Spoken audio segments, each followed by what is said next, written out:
बहुत बहुत स्वागत है दोस्तों आपका रवि यूपीएससी फैक्ट्री में। और आज की क्लास में बात करने वाले गरीबी उन्मूलन में गरीबी उन्मूलन क्या है, तो गरीबी उन्मूलन क्या है इस पर बात कर चुके हैं पिछले क्लास में। ठीक है, इस क्लास में हम बात करने वाले गरीबी उन्मूलन के जो तरीके हैं, गरीबी को दूर करने के उपाय हैं। तो मुख्यतः अगर बात करें तो गरीबी को अगर दूर करना है उसके लिए एमपीआई का आंकड़ा हमारा जस्टिफाई होना चाहिए। जैसे बात करें कि एमपीआई क्या है, तो एमपीआई का मतलब होता है अगर ह्यूमन डेवलपमेंट इंडेक्स अगर ठीक जा रहा है, इसका मतलब ह्यूमन डेवलपमेंट इंडेक्स के आधार पर एमपीआई जारी किया जाता है। एमपीआई का मतलब होता है मल्टी डायमेंशनल पॉवर्टी इंडेक्स।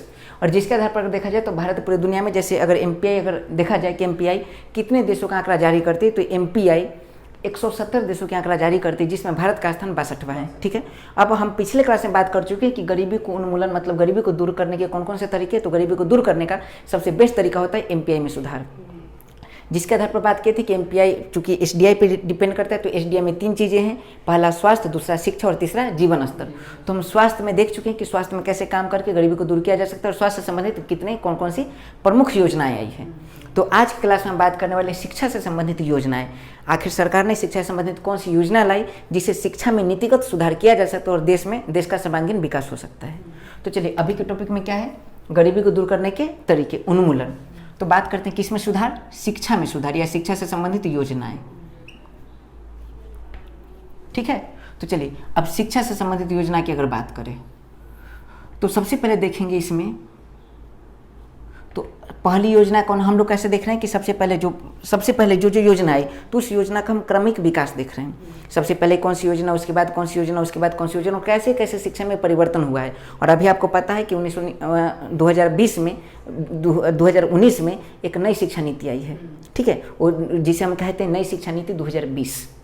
अरे समझ में। और इससे पहले कौन कौन सी शिक्षा नीति आई है, कैसे कैसे शिक्षा का विकास हम लोग बहुत डिटेल में देखेंगे, बहुत आराम से देखेंगे और सारा कुछ आपका एकदम क्लियर होगा, सब कुछ फील होगा आपको। तो चलिए हम देख लेते हैं गरीबी दूर करने के तरीके उन्मूलन, शिक्षा। तो अगर बात करें तो शिक्षा से संबंधित जो सबसे पहले योजना आई वो कौन सा योजना, कौन सा कार्यक्रम आई, तो आपको बता दूं सन 1956 में जो कार्यक्रम आई उसे कहा जाता है राष्ट्रीय बाल भवन। बोलते रहिएगा मेरे साथ, राष्ट्रीय बाल भवन, बाल भवन। ठीक है, ये क्या है कि योजना है राष्ट्रीय बाल भवन। अब इसमें क्या है, तो आपको बता दूं कि राष्ट्रीय बाल भवन है वो एक स्वायत्त संस्था है, स्वायत्त संस्था है।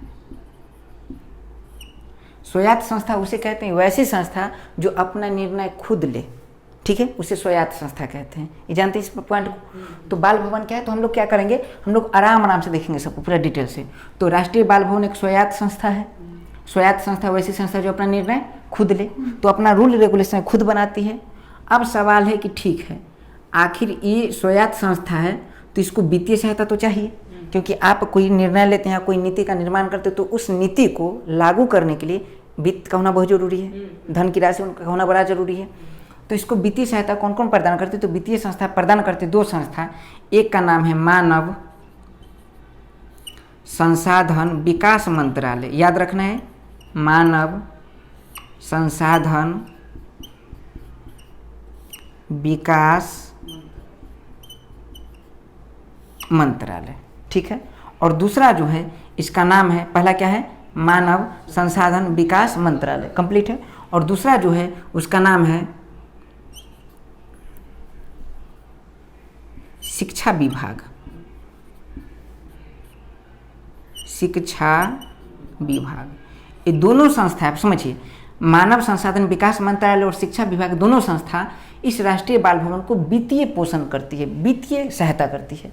अब वित्तीय सहायता करती है तो कार्य क्या करती है, राष्ट्रीय बाल भवन एक कार्य क्या करती है, तो इसका एक ही कार्य है क्या, तो जो बच्चे, याद रखना है कि मतलब 16 वर्ष तक हैं, 16 वर्ष तक के बच्चों को, ठीक है, 16 वर्ष तक के बच्चों को एक सृजनात्मक कार्य, सृजनात्मक कार्य के लिए तैयार करना, जैसे क्रिएटिव वर्क। 16 वर्ष तक के बच्चों, 16 वर्ष के अधिक बच्चों तक पर ये काम नहीं करती है, कंप्लीट है। ठीक है, मतलब ये लागू नहीं होती है अधिक वर्ष के बच्चों तक।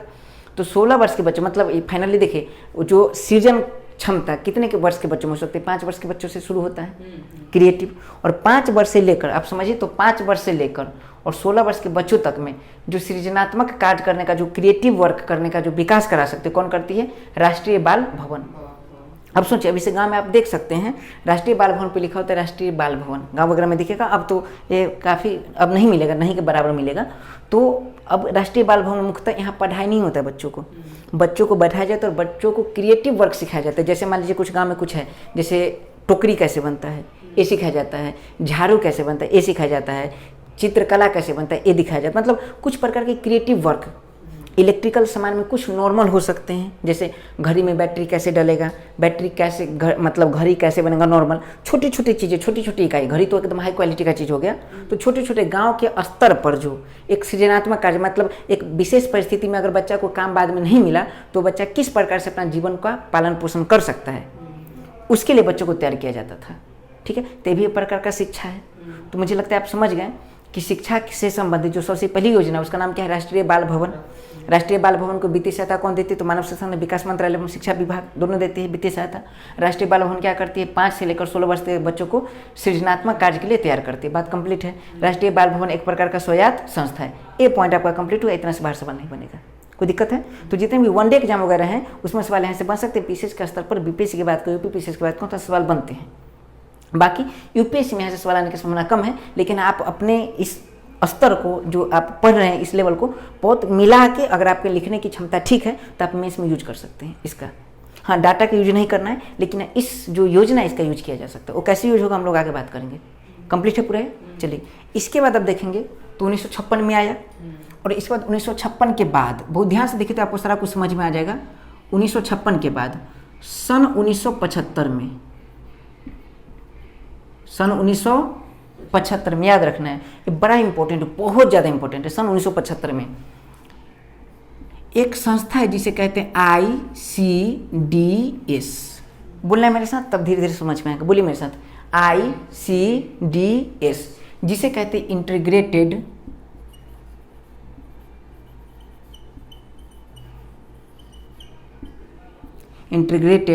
C से चाइल्ड, D से डेवलपमेंट और S से सर्विस। देखिए दो वर्ड है, अगर आप पढ़ते हैं 12th में मैथ पढ़े होंगे तो एक होता है डिफ्रेंशिएशन, एक होता है इंटीग्रेशन। डिफ्रेंशिएशन मतलब होता है फैला देना और इंटीग्रेशन मतलब होता है सिकुड़ा देना, मतलब छोटा कर देना। तो छोटा कर देना मतलब समझिए कि 5 लोग अलग अलग हैं वो एक साथ मिल जाए तो उसी को क्या कहा जाता है? एकीकृत। ठीक है, तो इंटीग्रेटेड मतलब होता है एकीकृत, एकीकृत। चाइल्ड मतलब बाल, डेवलपमेंट मतलब विकास, और सर्विस मतलब सेवा। तो क्वेश्चन कई बार पूछा गया है कि एकीकृत बाल विकास सेवा ICDS कब आया? तो 1975 में। ठीक है, ये बहुत इंपॉर्टेंट है, तो इस पर हम डिटेल में बात करते हैं ICDS के बारे में। तो फिर से बताइए, एकीकृत बाल विकास सेवा कब आया? 1975 में। अब आया, इसका मतलब समझिए इंटीग्रेटेड चाइल्ड डेवलपमेंट सर्विस। तो इंटीग्रेटेड चाइल्ड डेवलपमेंट सर्विस है एकीकृत बाल विकास सेवा। एक करती क्या है? तो एकीकृत बाल को, बच्चे को विकास के लिए सेवा देना है, वो भी एकीकृत एक जगह इकट्ठा करके। अरे समझिए 1975 में आई है। तो इसका मेन मकसद क्या था? तो इसका मेन मकसद था, समझिए इस बात को, बच्चे को ही नहीं बच्चे की मम्मी को भी विकास के राह पे चलाना। जैसे अब समझिए, इसका मतलब है कि जो प्रेग्नेंट लेडी है, ठीक है, जो प्रेग्नेंट लेडी है उस पर वर्क करना। ठीक है, और जो याद रखना है, जो मतलब ऐसी महिला जो स्तनपान कराती, मतलब बच्चे को डिलीवर कर चुकी है, स्तनपान कराती, जो बच्चे को दूध पिलाती है, जो प्रेग्नेंट लेडी है मतलब बच्चों को अभी तक डिलीवर नहीं की है, और वैसी महिला जो स्तनपान कराती है, बच्चों को दूध पिलाती है, वैसे महिला को क्या करना है? 30 दिन का जो पोषक आहार है, क्या है? पोषक आहार देना है 30 दिन का। नहीं आ रहा समझ में? ठीक है, इसके अलावा 30 दिन का पोषक आहार देना मतलब उसके लिए क्या जरूरी है? आप जानते हैं कि जो प्रेग्नेंट लेडी होती है उसे फॉलिक एसिड की मात्रा चाहिए। ठीक है, पायरोडॉक्सिन की मात्रा चाहिए। फॉलिक एसिड का मतलब होता है विटामिन B9 और पायरोडॉक्सिन का मतलब होता है विटामिन B6। इसलिए चाहिए कि वोमिटिंग बहुत ज़्यादा ना हो, उसका याददाश्त ठीक हो, जो बच्चे भ्रूण में बन रहे हैं बच्चे का मानसिक क्षमता ठीक हो। ठीक है, शरीर में ब्लड की कमी ना हो, इसीलिए इस प्रकार की विटामिन की आवश्यकता होती है। तो उस आधार पर उसको पोषक तत्व, चूँकि बच्चों का डेवलपमेंट ठीक से हो इसलिए प्रोटीन भी चाहिए। तो प्रोटीन का डेवलपमेंट भी, प्रोटीन का स्तर भी ठीक ठाक इनके शरीर में रहे। और इसके साथ अगर मान लीजिए कि जो महिला, अगर मान लीजिए कोई बच्चा है तो बच्चा प्रॉपर है, चाइल्ड तो बच्चा है, तो बच्चा का, छोटे छोटे बच्चों को भी 30 दिन का जो पोषक तत्व है, पोषक आहार है, वो क्या किया जाता है, दिया जाता है। तो नहीं समझे, तो आईसीडीएस सबसे पहले आप देखो 1956 में राष्ट्रीय बाल भवन, उसके बाद बात करें 1975 में, तो 1975 में आप देख पा रहे हैं आईसीडीएस है। आईसीडीएस का मतलब इंटीग्रेटेड चाइल्ड डेवलपमेंट सर्विस, एकीकृत बाल विकास सेवा। तो इसका क्या मकसद था, तो मकसद यही था कि जो महिला गर्भवती है या फिर स्तनपान कराने महिला है या फिर बच्चा है, उसे 30 दिन का पोषक आहार जारी करना। अब इसे जारी करना आप समझिए ये आसान था नहीं, कैसे जारी करेगी, तो इसीलिए ये तो जारी कर ही रही थी, लेकिन इसी के अंतर्गत 1975 में पहली बार, 1975 में इसी के अंतर्गत जो अपना योजना, उसी परियोजना पर काम करने लोग गांव में कैसे इस योजना को पहुंचाया जाए, तो इसने कहा कि ऐसा किया जाए कि जो छोटे छोटे बच्चे हैं उसका विकास करना है। तो विकास सिर्फ पोषक तत्व से नहीं होता है, विकास होता है उसमें कौशल विकसित करने से, विकास होता है उसमें, है ना, कि कम्युनिकेशन स्किल, किसी प्रकार का स्किल डेवलपमेंट से। और स्किल डेवलपमेंट तभी आ पाएगा जैसे अभी 2020 की जो नई शिक्षा नीति उसमें बात कीजिएगा, तो उसमें ऐसा कंडीशन है कि अब टीचर मार्क्स नहीं देंगे बच्चों को, अब उसका स्टूडेंट ही, जो मान लीजिए कि एक लड़का है श्याम और उसके 20 दोस्त हैं, उसके आसपास के दोस्त हैं, तो सारे दोस्त मिलकर उसको मार्क्स देगा, ठीक है। और खुद उससे, जैसे श्याम से पूछा जाए कि तुम कितने नंबर के लायक हो, तुम्हें क्या लगता है कि तुमने जैसा परफॉर्म किया है तुम्हें कितना मार्क्स मिलना चाहिए, ठीक है। तो श्याम अपना बताए कि अच्छा मुझे इतना मार्क्स मिलना चाहिए। उसके बाद उसके दोस्त वगैरह जितने आसपास के दोस्त, उससे पूछा जाए कि क्या श्याम जितना मार्क्स बोला है सही है, इतना मार्क्स इसे मिलना चाहिए, और मिलना चाहिए तो ठीक है, नहीं मिलना चाहिए तो आप लोग कितना मार्क्स देना चाहते हैं। तो उसके दोस्त उसको मार्क्स देंगे सब कुछ के आधार पर, उसके व्यवहार के आधार पर, उसके एक्टिविटी के आधार पर, वो कैसा परफॉर्म करा पढ़ाई लिखे में कैसे, उसके आधार पर सब कुछ को मिला के मार्क्स दिया जाएगा। और इससे अब देखिए इसका क्या फ़ायदा है और इसका क्या नुकसान है। इसका फ़ायदा यह है कि श्याम और जितने भी बच्चे हैं सबके अब उसके दोस्त मार्क्स देंगे उसके सब कुछ एक्टिविटी के आधार पर, तो अब उस बच्चे में बचपन से ही आ जाएगी टेंडेंसी सबसे मित्रतापूर्ण व्यवहार बनाने की, ठीक है। और उससे जब आप बचपन से ही आपको पता है कि किसी से लड़ना झगड़ना नहीं, अगर लड़ झगड़ लेंगे तो मार्क्स मेरा घट जाएगा, आए समझ में, तो वो बच्चा सबसे मित्रतापूर्ण व्यवहार रखेगा और यही उसका आदत हो जाएगा, तो जीवन में कभी भी उसमें गड़बड़ी नहीं होगी, ठीक है। तो अच्छी नीति है। तो और ये कैसे आया, तो ये स्कूल में तो डेवलप किया जा रहा है, टीचर बार बार समझाते हैं कि लड़ाई मत करो, मिलजुल के रहो, प्यार से रहो।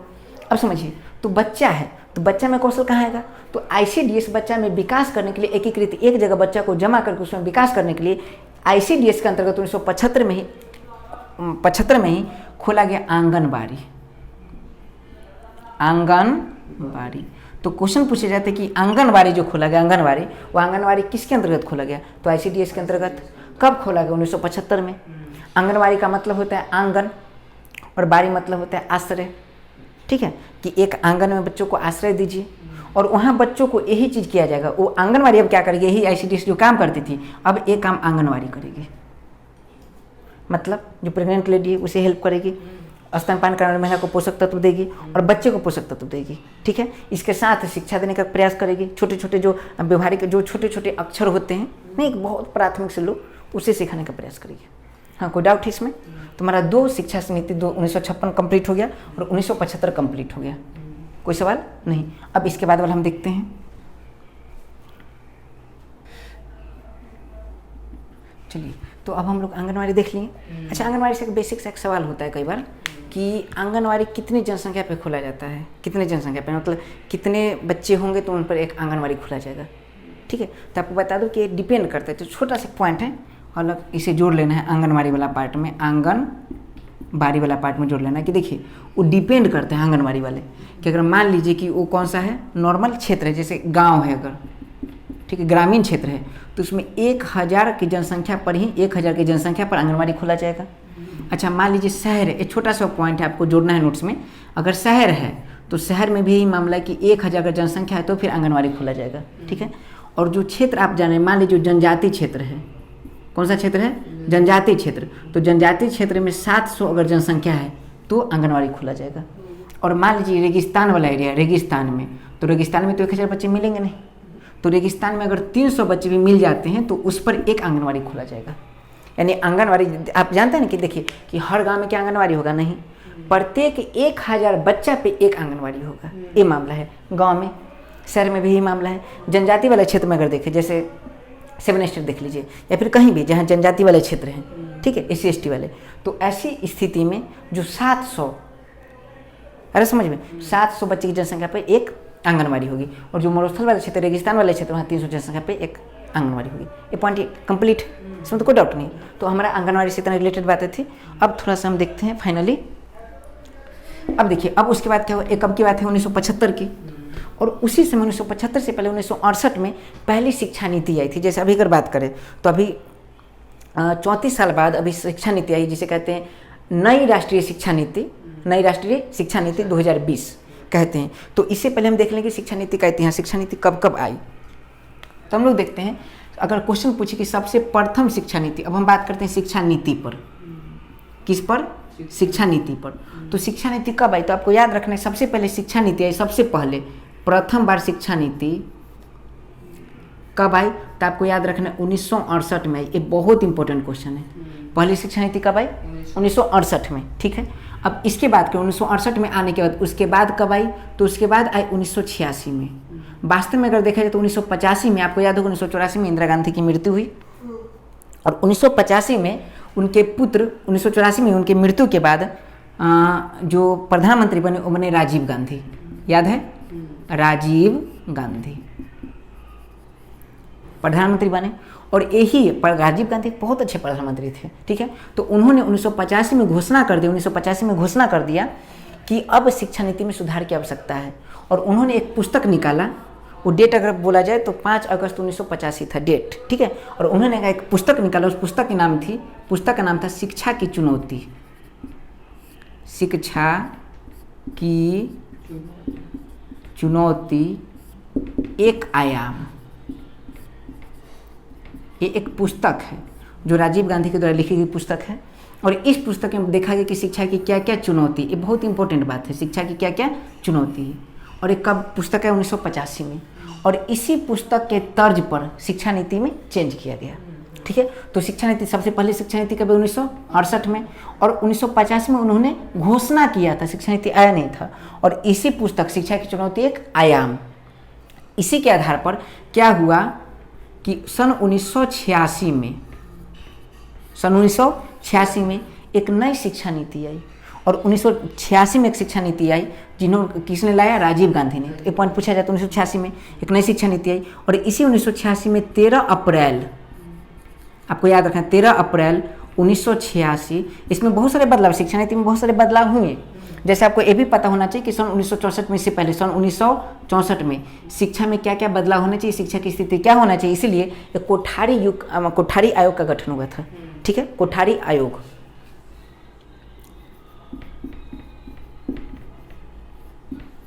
कोठारी आयोग, एक क्वेश्चन पूछा जाता है कि कोठारी आयोग से किससे संबंधित है, तो शिक्षा से संबंधित है, और कब आई थी, 1964 में। ये पॉइंट कंप्लीट है। उसके बाद 1968 में नई शिक्षा नीति, प्रथम बार शिक्षा नीति आई। उसके बाद 1985 में राजीव गांधी ने घोषणा किया, तो शिक्षा में बदलाव की बहुत ज़रूरत है, क्योंकि शिक्षा ही हमारे देश का सर्वांगीण विकास करता है, राष्ट्रीय रूप से विकास करता है, किसी प्रकार का विकास के लिए शिक्षा बहुत जरूरी है। उसके बाद उन्होंने पुस्तक जारी की 1985 में, शिक्षा की चुनौती एक आयाम। 1986 में वास्तव में नई शिक्षा नीति कब आई, 1968 के बाद कब आई, 1986 में एक शिक्षा नीति आई, और नई शिक्षा नीति 2020 में आई है। तो 1986 में आई, और 13 अप्रैल 1986 में इसी के तर्ज पर एक विभाग बनाया गया, भारत सरकार ने एक विभाग बनाया, ठीक है। 13 अप्रैल 1986 को एक नवोदय विभाग की स्थापना हुई, और उस नवोदय विभाग के अंतर्गत जवाहर नवोदय विद्यालय की स्थापना की गई, ठीक है। तो 13, ये बात तो कई बार इंटरव्यू वगैरह में पूछा जाता है कि जवाहर नवोदय का स्थापना किसने किया था, राजीव गांधी ने। बड़ा इंपॉर्टेंट सवाल है। और कब किया गया था, तो डेट याद रहेगा आपको, 13 अप्रैल 1986। और क्या नाम है स्कूल का, जवाहर, चूँकि समझ रहे हैं, नवोदय विद्यालय। तो जवाहर नवोदय विद्यालय का स्थापना किसने किया था, राजीव गांधी ने, ठीक है। और विभाग का नाम क्या था, नवोदय विभाग। अरे समझ में। और भारत सरकार के द्वारा जारी किया गया, इसलिए भारत सरकार के द्वारा जारी किया जाएगा, तो जाहिर सी बात है इसका सिलेबस किसके तर्ज पर होगा, NCERT के तर्ज पर सिलेबस होगा। समझ पा रहे हैं इस बात को। और इसमें याद रखना है कि विज्ञान और गणित अंग्रेजी में, और बाकी सारे विषय हिंदी में होते हैं। तो विज्ञान गणित अगर अंग्रेजी में होंगे मतलब CBSE नहीं, और बाकी सारा तो NCERT, उसके बेस पर सिलेबस इसके डिसाइड है, कोई डाउट तो नहीं। अब जवाहर नवोदय विद्यालय जो खुला, तो जवाहर नवोदय विद्यालय में क्या क्या मामला है, थोड़ा सा समझते हैं इस बात को। हाँ, सारा पॉइंट कंप्लीट है। तो अगर क्वेश्चन पूछे कि जवाहर नवोदय विद्यालय की स्थापना कब हुई, तो 13 अप्रैल 1986 में। और किस नीति के आधार पर, तो शिक्षा नीति 1986 के आधार पर, शिक्षा नीति 1986 के आधार पर। इससे पहले शिक्षा नीति कब आई थी, 1968 में। कोठारी आयोग कब हुई, 1964 में। तो जवाहर नवोदय विद्यालय में खास बात क्या है, थोड़ा सा बता दो, इसका टारगेट क्या है। तो इसका टारगेट है कि शिक्षा की गति को तेज कर देना। हाँ, जवाहर नवोदय विद्यालय का टारगेट क्या है, तो इसका टारगेट है शिक्षा की नीति को तेज कर देना। क्वेश्चन पूछा जाता है, शिक्षा के गति को क्या करना, तीव्र कर देना, यही इसका उद्देश्य है। और जवाहर नवोदय में जो बच्चे पढ़ते हैं, तो क्या क्या मामला है इसमें, तो आपको बता दूं कि देखिए, मुख्य रूप से जवाहर नवोदय का टारगेट होता है कि गांव के बच्चों पर ध्यान दिया जाए। तो अगर बात करें कि ग्रामीण बच्चे और नगरीय बच्चे, तो ग्रामीण बच्चे जवाहर नवोदय में लगभग 75% उसके लिए सीट रिजर्व होता है, और नगर वाले बच्चों के लिए लगभग 25% सीट रिजर्व होता है। पॉइंट कंप्लीट है। और आपको बता दो, जवाहर नवोदय विकलांग पर खास ध्यान देता है। पूरे जवाहर नवोदय में जितने बच्चे हैं उसके लिए 3% सीट रिजर्व होता है। बोलिए, कोई डाउट इसमें नहीं। सिलेबस आपको पता हो गया, एनसीईआरटी के तर्ज पे इसका सिलेबस होता है। ये पॉइंट हमारा कंप्लीट हो गया। अब सवाल है कि जवाहर नवोदय में कहाँ से कहाँ तक पढ़ाई होती है, किस क्लास से किस क्लास तक। तो उन्होंने कहा, जो जब जवाहर नवोदय आई तो उसमें 6 क्लास से लेकर और 12th तक की व्यवस्था होती है। जैसे मैं बता दिया कि इसमें विज्ञान और गणित अंग्रेजी में, बाकी विषय हिंदी में होते हैं। कोई डाउट नहीं है, समझ पा रहे हैं। अब सवाल है, पैसे लगते हैं कि नहीं लगते हैं जवाहर नवोदय में, तो पैसे नहीं लगते हैं। आपको बता दूं कि 6 से 9th तक के बच्चों को पूरा फ्री है सब कुछ। लेकिन उसके बाद 9th की अगर बात करें, 9th से लेकर 12th तक जो बच्चे होंगे, इसमें ये डिपेंड करता है कि इसके जो अभिभावक हैं वो सरकारी नौकरी में है या फिर गैर सरकारी नौकरी में। अगर सरकारी नौकरी में या फिर प्राइवेट नौकरी में है, अगर वो सरकारी नौकरी में है तो उन्हें 1500 रुपये पर मंथ देने होंगे। अगर प्राइवेट नौकरी में है तो उन्हें 600 रुपये पर मंथ देने होंगे। नहीं आ रहा समझ में, ठीक है। एक तर्ज है, कोई डाउट इसमें नहीं, थोड़ा भी देख लीजिए। तो ये एक जवाहर नवोदय, कहीं ना कहीं देखिए, इससे क्या होगा, ग्रामीण बच्चों का विकास होगा और इसमें पढ़ाई की व्यवस्था बहुत बेहतरीन होती है। और दूसरी बात याद रखिए कि पहली बार आवासीय स्कूल की परिकल्पना इसी में आई थी। आवासीय स्कूल की परिकल्पना जवाहर नवोदय विद्यालय में थी। तो एक कब आई, 1986 में। बताइए, इसे बताइए, शिक्षा का तो विकास होगा कि नहीं, शिक्षा की गति तेज होगी। और शिक्षा की गति जब तेज होगी तो आप जानते हैं बेरोजगारी घटेगी, बेरोजगारी घटेगी तो गरीबी घटेगी। बताइए, कोई डाउट, सोचिए। नहीं, अब सुनिए, जो 1986 की जो शिक्षा नीति है, इसी के अंतर्गत अगर देखा जाए ठीक से, तो इसके अंतर्गत जो शिक्षा नीति, इसमें क्या मुख्य विशेषताएं थी, मुख्य विशेषता क्या है, मुख्य विशेषता क्या है 1986 की शिक्षा नीति की। जैसे बहुत डिटेल में हम देखेंगे, जो नया टॉपिक है अभी कि नई शिक्षा नीति 2020, ठीक है, वो विजन है, वो बहुत इंपॉर्टेंट है। तो उस पर हम स्पेशल एक क्लास लेकर आएंगे, वो कभी आगे लेकर आएंगे उस पर, ठीक है। अभी फाइनली हम इस पर बात करते हैं, जो शिक्षा नीति यहाँ तक हम लोग बात करेंगे। इसके बाद जो नई शिक्षा नीति फाइनली, तो 2009 तक जो शिक्षा नीति, 2009 तक की शिक्षा नीति की, या फिर जो भी कार्यक्रम उस पर बात कर लेंगे। उसका नई शिक्षा नीति, वो करेंट का टॉपिक, उसको हम कभी देखेंगे और बहुत डिटेल में देखो, उसका स्पेशल एक क्लास होगा। बताइए, इसमें कोई डाउट। तो 1986 में जो शिक्षा नीति, उसकी क्या विशेषता थी, आखिर क्या क्या परिवर्तन किया गया। तो 1986 की मुख्य विशेषता क्या थी, जैसे अभी अगर बात करें तो अभी जो नई शिक्षा नीति, उसका एक अलग विशेषता है। अभी जो नई शिक्षा नीति, उसकी क्या विशेषता है, तो जैसे क्या है, मान लीजिए कभी ऐसा हुआ होगा आपके साथ भी कि आप अगर पढ़ना चाहें, तो जैसे आपका ग्रेजुएशन में कोई सब्जेक्ट हो गया, तो कई बार बच्चों का ये भी मनसा होता है कि हम इकोनॉमी ले लिए। हम चाहते हैं क्या कि दूसरे, जब मतलब ईयर तो 3 है, first year, second year, third year, तो कई बार तो इकोनॉमी विषय बदलना चाहते हैं, वो नहीं बदल पाते थे पहले। और ऐसा था कि आप क्या किए कि ह्यूमैनिटी सब साइड का एक विषय ले लें, जैसे इकोनॉमी ले लिए ग्रेजुएशन में, ठीक है, और ग्रेजुएशन में इकोनॉमी विषय ले लिए और आपका मन है कि मैं केमिस्ट्री भी लूँ, तो आप तो बीए कर रहे हैं, उसमें केमिस्ट्री की सुविधा है नहीं। तो जो नई शिक्षा नीति, वो कहता है जो इच्छा वो विषय ले लो, तुम चाहो तो केमिस्ट्री भी ले लो, उसके साथ ज्योग्राफी और हिस्ट्री लेके पढ़ लो, क्योंकि अब बीए, बीकॉम और बीएससी वो समाप्त कर दिया गया। उसे इन तीनों को हटा के नॉर्मली कर दिया गया ग्रेजुएशन। आपकी जो इच्छा आप वो विषय ले सकते हैं, कुछ भी ले सकते हैं विषय, कोई मतलब नहीं। साइंस के स्टूडेंट नहीं होता है अब, कॉमर्स के स्टूडेंट नहीं अब, और क्या नाम है उसको, आर्ट के स्टूडेंट अब नहीं है। फाइनली जो है ग्रेजुएशन है। और पहले ये भी समस्या थी कि जो बच्चे अगर मान लीजिए ग्रेजुएशन कर रहे हैं, फर्स्ट ईयर में अगर पढ़ाई छोड़ दिए तो उनका लॉस हो गया पूरा सेकेंड ईयर, थर्ड ईयर। जो बच्चे सेकंड में पढ़ाई छोड़ दे तो उनका लॉस हो गया पूरा, क्योंकि ग्रेजुएशन अगर मान लीजिए कि फर्स्ट में पढ़ाई छोड़ दे मतलब ग्रेजुएशन उनका अनकम्प्लीट हुआ, डिग्री नहीं मिलेगी। अब ऐसा नहीं है, अगर आप ग्रेजुएशन फर्स्ट में छोड़ते तो उसका डिग्री आपको मिलेगा और वैलिड होगा, वो तो उसे सर्टिफिकेट कहा जाएगा। सेकेंड ईयर करते हैं तो उसका भी आपको मिलेगा। अगर आप थर्ड ईयर तक पूरा कंप्लीट करते हो तो फिर फाइनल डिग्री मिलेगी। तो ये अच्छी बात है, तो उस पर हम देखेंगे। अब यहाँ बात करते हैं कि 1986 में जो शिक्षा नीति उसकी क्या मुख्य विशेषता थी। तो उसका मुख्य विशेषता थी 10+2+3, ये सबसे मेन विशेषता है। इसका क्या मतलब है? तो इसका साफ साफ मतलब है कि आप 10th क्लास कर रहे हैं और 11th मतलब इसका क्या मतलब है? तो इसका मतलब 10+2, उसके बाद जो वैलिड आपको डिग्री मिलेगी, सर्टिफिकेट मिलेगी, वो 10+2 का मिलेगा, जिसे हम लोग 12th कहते हैं। ये शिक्षा नीति है। और उसके बाद बात करें, उसके बाद जो 10+2 12th और +3 जिसे हम कहते हैं ग्रेजुएशन, ऐसा था। और ग्रेजुएशन कितने पार्ट थे? 3 पार्ट, BA, BCom और BSc, याद आ रहा है? थे। और तीनों फाइनल करने पर ही आपको डिग्री मिलेगी। जहाँ समाप्त हो रहा है 10वां के बाद, जैसे पहली बार आपको डिग्री कब मिलेगी? 10th क्लास में मार्क्स सर्टिफिकेट मिलेगी, उससे पहले नहीं। तो उससे पहले तो सर्टिफिकेट कभी नहीं मिला है। 10th से पहले आपको 10th क्लास में सर्टिफिकेट मिला है, फिर 10+2 मतलब 12th में आपको सर्टिफिकेट मिला है, और फिर 12+3 मतलब ग्रेजुएशन में आपको सर्टिफिकेट मिला है। ये इसके मुख्य विशेषता थी। इसके बाद बात किया गया कि इसमें ऐसे मतलब पहली बार याद रखना है, पहली बार जितने भी ITI, तो ITI में परिवर्तन लाया जा रहा है। जितने भी तकनीकी भाग हैं, जो तकनीकी विभाग है शिक्षा क्षेत्र में, उस पर वर्क किया जा रहा है पहली बार 1986 शिक्षा नीति में। कोई डाउट है? नहीं। तो जितने भी समझिए, जितने भी तकनीकी वाले पोर्शन उस पर काम किया जा रहा है। जितने भी जो शिक्षा को रोजगार प्रेरक बनाने का प्रयास 1986 में पहली बार किया गया, रोजगार प्रेरक का क्या मतलब हुआ? जो अभी तक आप लोग जो ITI कर रहे हैं, तो ITI पर ध्यान दिया जा रहा है, अप्रेंटिस पर ध्यान दिया जा रहा है, उस प्रकार के स्किल को डेवलप करने का पर ध्यान दिया जाए। तो कहीं ना कहीं राजीव गांधी का विजन बहुत बढ़िया था 1986 में, ठीक है, काम कर रहे हो ठीक ठाक। और पहली बार एक योजना लाते हैं वो प्राइमरी स्कूल के बच्चों के लिए, किसके लिए? प्राइमरी स्कूल के बच्चों के लिए योजना लेकर आते हैं, और उस योजना का नाम है ब्लैक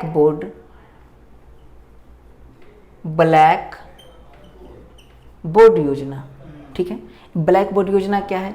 तो इसका मेन मकसद क्या था कि प्राइमरी स्कूल के बच्चों को या अभिभावक को जिन जिन चीज़ों की आवश्यकता है उन्हें मुफ्त में मिले। जैसे अगर पहले की बात करें, पहले जो गुरुजी हुआ करते थे वो धोती में कुर्ता में होते थे, एक छत्ता उनके पास होता था, एक डायरी होता था, और आराम से आते थे। स्कूल में कुछ नहीं होता था, बच्चे अपना जो भी स्लेट होता था, पहले स्लेट लेकर जाते थे और उसी के स्लेट पर पढ़ाते थे। श्यामपट नहीं होता था फाइनली, श्यामपट मतलब बोर्ड, ठीक है। तो हुआ क्या कि 1986 की शिक्षा नीति में बदलाव किया गया और ब्लैक बोर्ड को शामिल किया गया। मतलब ब्लैक बोर्ड योजना का मतलब सिर्फ ब्लैक बोर्ड नहीं है। ब्लैक बोर्ड योजना का मतलब है कि जितने भी प्राइमरी स्कूल के लिए, ठीक है, जितने भी प्राइमरी स्कूल के लिए जितने भी चीज़ चाहिए फाइनली है, इसका नाम पूरा नाम है ऑपरेशन ब्लैक बोर्ड। क्या इसका नाम है?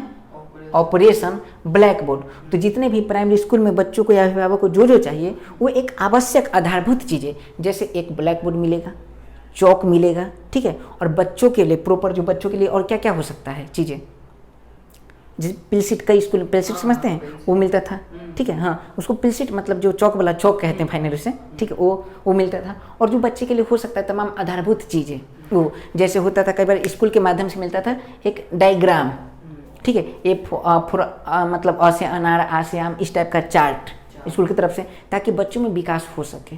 तो ऑपरेशन ब्लैक बोर्ड किसी रिलेटेड प्राइमरी स्कूल से, बाद में इस ऑपरेशन ब्लैक बोर्ड को बाद में बदलकर और बाद में जिसे अपर प्राइमरी मतलब 6 से लेकर 8 क्लास के बच्चों के लिए भी कर दिया गया। अरे समझ में, ये बातें मुख्य है। इसी संसद में जो 1986 की शिक्षा नीति उसे संसद में पास किया गया था 1985 में ही, ठीक है, लेकिन संसद में उसमें पास होने में बड़ी समस्या होती थी। 1986 में पास हुई है। और उसके बाद आपको बता दूं कि बड़ा खास बात है, ये बिल बनी 1986 में, और इसके लिए इसका ठीक ठाक से काम हो इसीलिए प्रोग्राम ऑफ एक्शन अलग से एक संस्था बनाई गई थी, प्रोग्राम ऑफ एक्शन, और यही प्रोग्राम ऑफ एक्शन इस पर काम करते थे। कोई डाउट नहीं है।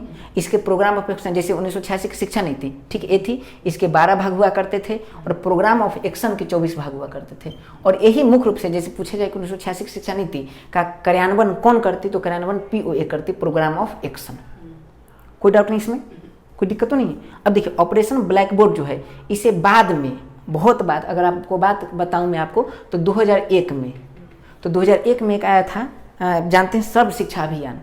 तो 2001 में सर्व शिक्षा अभियान में ऑपरेशन ब्लैक बोर्ड को जोड़ दिया गया। ठीक है, तो ये हमारा था 1986 की शिक्षा नीति। अगर आप ध्यान से देखो तो आपको चीज़ें आयाम समझ में आ गया है।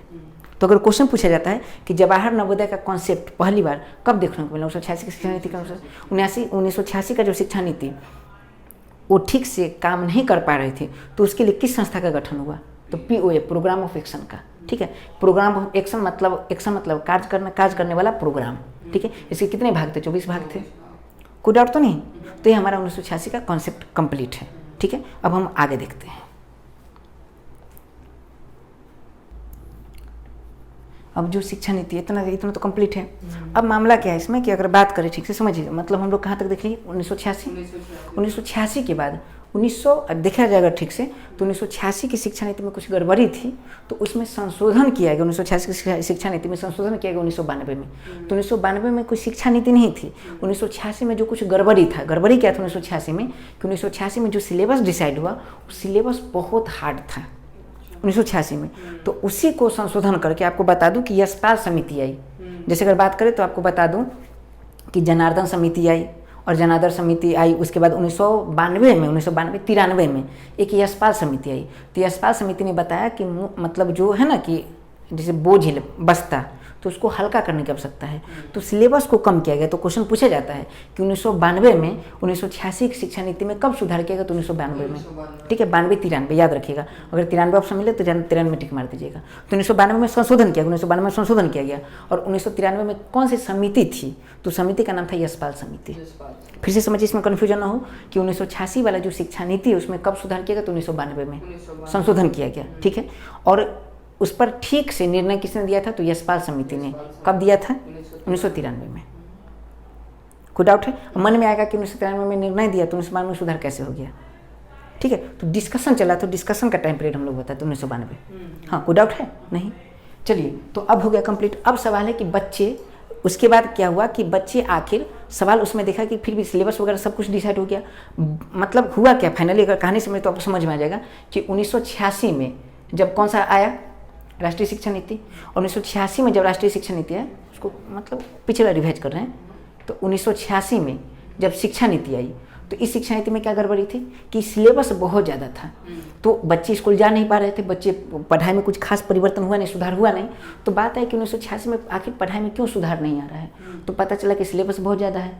जो है ना कि बस्ता समझते हैं, मतलब वही सिलेबस। ठीक है, तो बस्ता लिखा हुआ है कि बस्ता को हल्का करना, यही लिखा है यशपाल समिति का उद्देश्य, बस्ता को हल्का करना, सिलेबस को छोटा करना। ठीक है, तो सिलेबस को छोटा किया गया 1992 में और यशपाल समिति का 1993 में। उसके बावजूद भी बच्चे स्कूल की तरफ अट्रैक्ट नहीं हुए। तो आखिर रीजन निकाला कि रीजन है क्या, तो रीजन पता चला गरीबी, भूखमरी। बच्चे को भोजन नहीं मिल पा रहा है, जब तक पेट में अन्न नहीं तब तक दूसरा कोई काम नहीं। कैसे मतलब पढ़ पाएंगे बच्चे। तो उस समय पहली बार 1995 में मध्याह्न भोजन की व्यवस्था की गई। ठीक है, जिसे कहते हैं राष्ट्रीय मध्याह्न कार्यक्रम।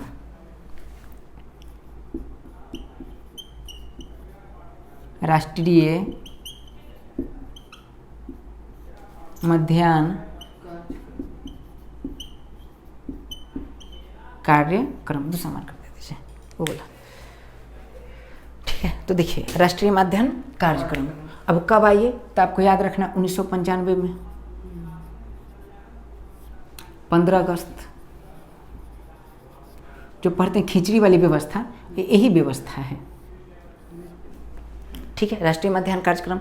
इसमें देखिए मध्य में जैसे बच्चे आएंगे पढ़ने, ठीक है, तो ये इसलिए किया गया कि बच्चे को, देखिए इसमें क्या रीजन था, तो आपको बता दो दो बातें इसमें। ये जो व्यवस्था की गई, बातें आपको समझ में आ जाएगी। जो व्यवस्था की गई, एक किया गया प्राइमरी स्कूल के बच्चों के लिए और दूसरा अपर प्राइमरी के लिए। अपर प्राइमरी के लिए, प्राइमरी का मतलब हुआ 1 से 5 और अपर प्राइमरी का मतलब हुआ 6 से 8। जो बच्चे प्राइमरी के होंगे उन्हें क्या चाहिए, तो उन्हें चाहिए, याद रखना है, कैलोरी चाहिए पढ़ने के लिए। ठीक है, कितना कैलोरी चाहिए, और तो आपको बता दो प्रोटीन कितना चाहिए, तो 12 ग्राम प्रोटीन। और जितना प्रोटीन चाहिए उसका 40 गुना कर दीजिए कैलोरी, तो 12 ग्राम प्रोटीन। ठीक है, तो कैलोरी कितना चाहिए, 40 गुना, तो 12 चौक 48, 48, तो 480 कैलोरी। मतलब 450 कैलोरी के आसपास आप याद रखिए, 450 कैलोरी के आसपास उन्हें क्या चाहिए, एनर्जी चाहिए। तो 450 कैलोरी एनर्जी चाहिए और 12 ग्राम क्या चाहिए, प्रोटीन, क्योंकि बच्चों को प्रोटीन की आवश्यकता ज़्यादा होती है। समझिए। अब सोचिए कैलोरी कौन देती है, ऊर्जा सबसे ज़्यादा कौन देती है, कार्बोहाइड्रेट, और प्रोटीन कहाँ होता है, दाल में। तो चावल और दाल मिला के क्या बन जाएगा, खिचड़ी। तो पहली बार खिचड़ी सप्लाई किया गया, नहीं समझे, ठीक है, पहली बार खिचड़ी। अब खिचड़ी जब दिया गया, उसके बाद खिचड़ी में कई प्रकार के आइटम मिला दिए जाते थे बच्चों को अट्रैक्ट करने के लिए, गोभी, मटर, पर सोयाबीन, ठीक है, ये चीज़ें। उसके बाद अलग अलग प्रकार के खाना की व्यवस्था की गई, जिससे बच्चे अट्रैक्ट हुए और वास्तव में भारी मात्रा में बच्चे आए। नहीं आ रहा समझ में, कोई डाउट नहीं। तो ये बातें ठीक है।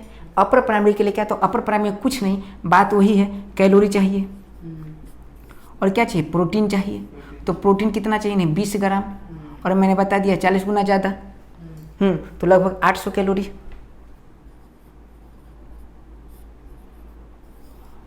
नहीं, अरे समझ में नहीं, ठीक है। तो 450 कैलोरी से, ठीक है, और इसे 800, 700 से 800 कैलोरी ऐसे याद रखिए, 700 से 800 कैलोरी।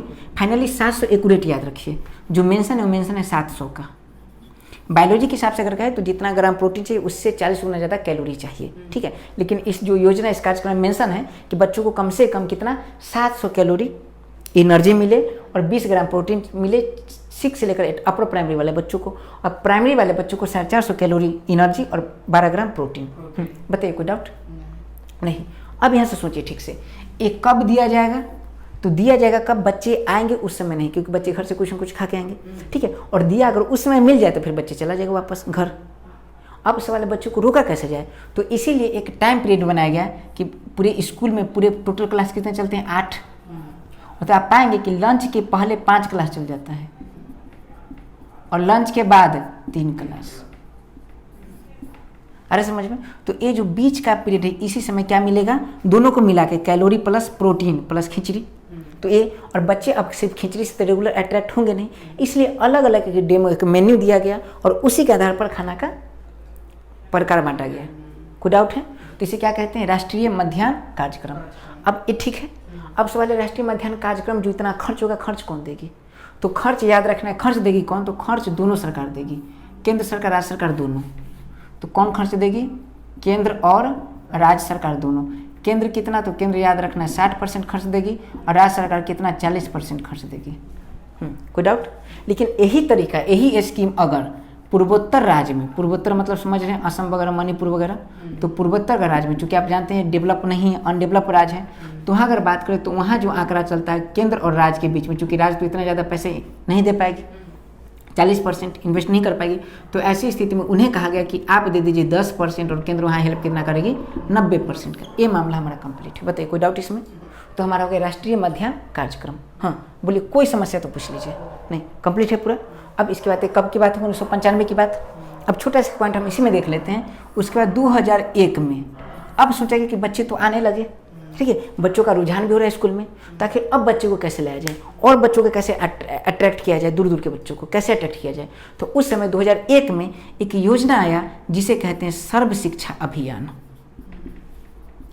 सर्व शिक्षा अभियान, ये बड़ा इंपॉर्टेंट है। और उस समय एजुकेशन ने एक यूनिसेफ, आपको याद होगा यूनिसेफ एक संस्था है, उस यूनिसेफ से टैग किया और यूनिसेफ वाले आकर स्कूल में, और आपको याद होगा उस समय राजू मीना की कहानी सुनाई जाती थी स्कूल में, राजू मीना की कहानी। वो ये भी बताता था कि लड़के और लड़की में भेदभाव नहीं होना चाहिए। और आप देखते होंगे गांव वगैरह स्कूल वगैरह में आप देखते होंगे एक पेंसिल बना होता है, ऐसे एक पेंसिल होता है, ठीक है, जहाँ राजू और मीना बैठी रहती है, पढ़ते रहते हैं और लिखा होता है सब पढ़े सब बढ़े, ठीक है। तो कहीं ना कहीं क्या है, सब पढ़े सब बढ़े, भेदभाव नहीं करना है लिंग के आधार पर, सबको पढ़ाना है, सबको बढ़ाना है। तो सब शिक्षा अभियान, इस सब शिक्षा अभियान का मेन उद्देश्य क्या था, सब शिक्षा का अभियान का मेन उद्देश्य था कि बच्चे स्कूल की तरफ ज़्यादा से ज़्यादा अट्रैक्ट हो। सर्व शिक्षा अभियान, वैसा अभियान जो सबको शिक्षा प्रोत्साहित करे। कोई डाउट। कब भाई, 2001 में। और आपको बताया कि सर्व शिक्षा अभियान में जो ऑपरेशन ब्लैक बोर्ड, उसको टैग कर दिया गया था। ऑपरेशन ब्लैक बोर्ड पता है, ऑपरेशन ब्लैक बोर्ड क्या है, तो प्राइमरी या अपर प्राइमरी बच्चों के लिए जो आधारभूत चीज़ें है उसका सहायता करना। हाँ, कोई डाउट। तो ये हमारा कंप्लीट हो गया। अब इसके बाद हम देख लेते हैं 1-2 पॉइंट और बचा जो कंप्लीट फाइनल बातें हैं, ठीक है, तो उसे हम देखने का प्रयास करते हैं। कस्तूरबा गांधी विद्यालय योजना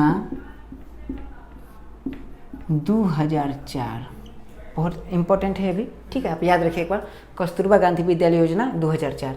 इसमें क्या है, तो बड़ा सिंपल सी बात है, बहुत ज़्यादा दिमाग लगाना नहीं, आपको याद हो जाएगा। देखिए, कस्तूरबा गांधी विद्यालय योजना 2004, ठीक है। विद्यालय है, किसके लिए विद्यालय है ये, 2004 में आया है। ये किसके लिए विद्यालय, तो आपको बता दूं कि देखिए ठीक से, जो SC ST एवं SC ST एवं अल्पसंख्यक हैं, उनके बच्चे उनके 75% सीट रिजर्व होंगे। कौन कौन, SC ST एवं अल्पसंख्यक, उसके 75% सीट रिजर्व होंगे। और जो गरीब है, जिसका नाम BPL में है, ठीक है, मतलब जिसके पिता का नाम BPL में है, उसके 25% रिजर्व होंगे। लेकिन इसमें, अच्छा ये तो विद्यालय से हो गया, विद्यालय योजना। कस्तूरबा गांधी नाम क्यों है, क्योंकि इसमें सिर्फ और सिर्फ बालिका पढ़ेगी। कौन पढ़ेगी, बालिका पढ़ेगी। तो ये हो गया कस्तूरबा गांधी विद्यालय योजना, ठीक है, 2004 में। अच्छा, ये जो विद्यालय, कैसा विद्यालय, तो आपको बता दूं, आवासीय विद्यालय, आवासीय विद्यालय। इस पॉइंट को याद रखना इतना, ठीक है, ये एग्जाम में आने वाला है। अब समझिए इस बात को फिर से, कस्तूरबा गांधी विद्यालय योजना, कस्तूरबा गांधी का तात्पर्य क्या है, बालिका से है। अच्छा, विद्यालय कैसा, आवासीय विद्यालय है, और इसमें कितने 75% सीट रिजर्व है SC ST अल्पसंख्यक के लिए। और अल्पसंख्यक कौन से, तो आपको बता दूं, खासकर मुस्लिम। कौन, खासकर मुस्लिम। तो याद रखना है, मुस्लिम के लिए 75% रिजर्व है। और BPL, जो व्यक्ति गरीब है, उनकी जो बालिका, उनकी जो बच्ची है, उनके लिए 25% सीट रिजर्व है। ये कब आई थी, 2004 में। पॉइंट कंप्लीट है, तो ये खास बात है। अब हम इसके बाद देखने वाले, ये तो पॉइंट कंप्लीट है, इसमें कोई सवाल नहीं, ठीक है। अब देखिए, 2004 के बाद 2009 में एक योजना है जिसे कहते हैं राष्ट्रीय माध्यमिक योजना। क्या कहते हैं उसे, देखिए वो क्या था, तो अभी जो पढ़े थे हम लोग फाइनली 1995 में, उसका नाम था राष्ट्रीय मध्याह्न या फिर मध्य आहार योजना। उसे मध्य आहार कर लीजिएगा, मध्याह्न के ऑब्लिक देकर मध्य आहार कर लीजिएगा, क्योंकि मध्य में आहार दिया जा रहा है, लंच के टाइम पे क्या दिया जा रहा है, आहार। तो याद रखना है। उसका 2009 में एक योजना आई जिसका नाम है राष्ट्रीय, क्या नाम है, राष्ट्रीय माध्यमिक योजना। बस यहीं से आपको याद रखना। इसमें क्या है, माध्यमिक स्तर तक के जो शिक्षा है वो सबको फ्री में मिलेगा, ठीक है। मतलब क्या है, तो याद रखना है कि 6 से माध्यमिक स्तर, जैसे 8 क्लास तक की शिक्षा क्या मिलेगी, सबको फ्री मिलेगी। ये राष्ट्रीय माध्यमिक योजना और 2009 में किसके अंतर्गत थी, केंद्र सरकार के अंतर्गत है। तो क्वेश्चन पूछा जाता है कि राष्ट्रीय माध्यमिक योजना का उद्देश्य क्या है, तो 8 क्लास तक के बच्चों को शिक्षा क्या मिलेगी, फ्री मिलेगी। और यह कब आई, 2009 में। ये बात याद रखना है, बेसिक बात, इसलिए बहुत ज़्यादा टाइम हम लोग लॉस नहीं कर रहे हैं। कोई सवाल है, नहीं। अब इसके बाद 2009 में ही एक और योजना है 2009 में, उसकी भी थोड़ा सा याद रखना है। उसे कहते हैं भारतीय साक्षरता योजना। क्या कहते हैं उसे, भारतीय साक्षरता योजना, ठीक है। एक कब आई, तो भारतीय साक्षरता योजना, ये भी कब आई, 2009 में। और इसे ही कहते हैं प्रौढ़ शिक्षा। यही योजना के अंतर्गत कौन विकास, किसका विकास किया गया, प्रौढ़ शिक्षा का। क्योंकि पढ़ने का अधिकार सिर्फ उसे ही नहीं है जो बच्चे हैं, जो 15 साल तक हैं।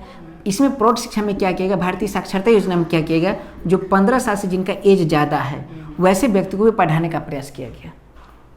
तो कहने के देखिए, शिक्षा में तो परिवर्तन आ रहा है, ठीक है। और इसके बाद 2009 में ही एक बहुत महत्वपूर्ण योजना आया जहाँ से UPSC में सवाल पूछे गए एवं पूछे भी जाते हैं। उसे कहते हैं निःशुल्क एवं अनिवार्य शिक्षा अधिनियम 2009। इसे याद रखना है आपको, ये बहुत इंपॉर्टेंट है UPSC के लिहाज से। इसे ध्यान से देखिएगा। तो टॉपिक का नाम क्या है, निःशुल्क निःशुल्क एवं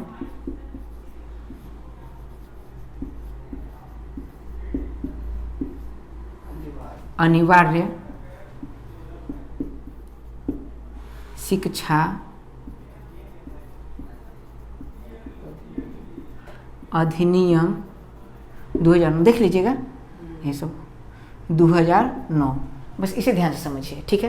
क्या लिखा हुआ है, निःशुल्क एवं अनिवार्य शिक्षा अधिनियम 2009। अच्छा, अधिनियम 2009 में आया। अधिनियम का क्या मतलब होता है, अधिनियम का मतलब होता है कानूनी अधिकार। अधिनियम का मतलब कानूनी अधिकार, जो आपको देना पड़ेगा हम छीन लेंगे, ये कानूनी अधिकार है। अरे समझ में क्या है, कानूनी अधिकार, लीगल राइट। अब समझिए क्या है ये कानूनी अधिकार किस चीज़ का है, तो निःशुल्क मतलब फ्री में, और अनिवार्य मतलब जरूरी है, कंपलसरी है, ठीक है। अब क्या मामला है तो समझिए, सबसे पहले बात करके निःशुल्क एवं अनिवार्य शिक्षा अधिनियम। सबसे पहले आपको बता दूं कि एक समिति थी जिसका नाम था राष्ट्रीय, आपको याद रखना समिति का नाम बहुत इंपॉर्टेंट है, क्या नाम है, राष्ट्रीय परामर्श समिति, परामर्श परिषद। मैं फिर से बोल दूं, इसे ध्यान से देखिए, राष्ट्रीय परामर्श परिषद, ठीक है, एक है। और ये क्या करती है तो आपको बता दूं,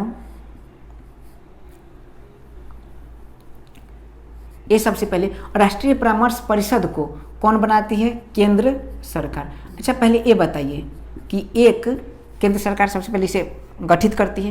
ये बताइए कि पीछे हम देखें बेरोजगारी को दूर करने के एक अधिनियम थे, उस अधिनियम का नाम याद है,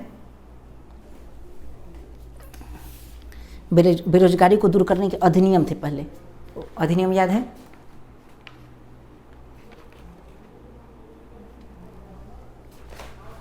नहीं मनरेगा, हाँ तो मनरेगा अधिनियम था, ठीक है।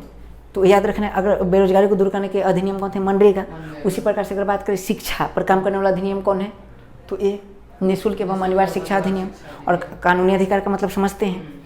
अब देखिए तो केंद्र सरकार क्या करती है, राष्ट्रीय परामर्श परिषद का गठन करती है, और राष्ट्रीय परामर्श परिषद क्या करती है, तो बाल विकास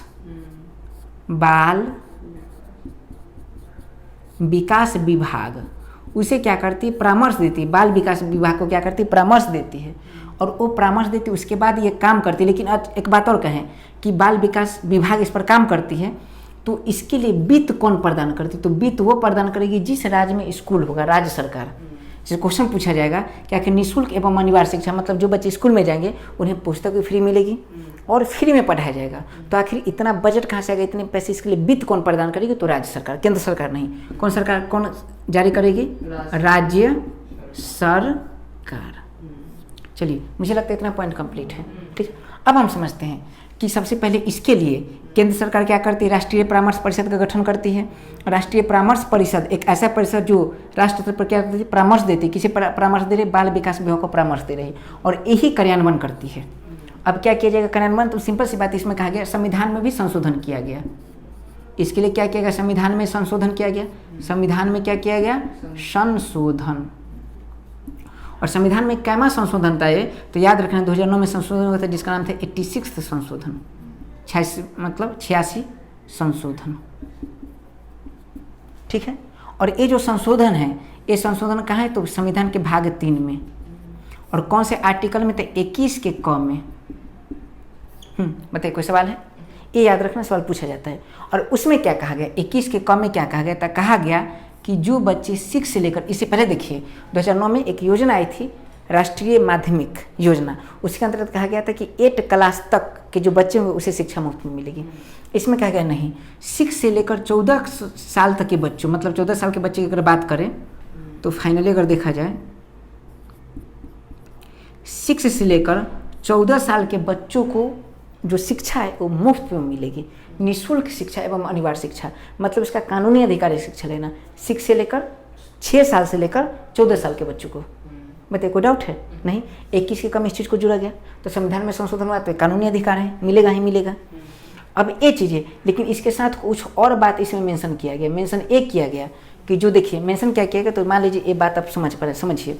मेंशन किया गया कि जो आप देख पा रहे, अच्छी बात, और नवोदय जो जवाहर नवोदय पढ़े उसमें एक बात और याद रखना है आपको कि एक जिला से सिर्फ 80 बच्चे सिलेक्ट होते हैं।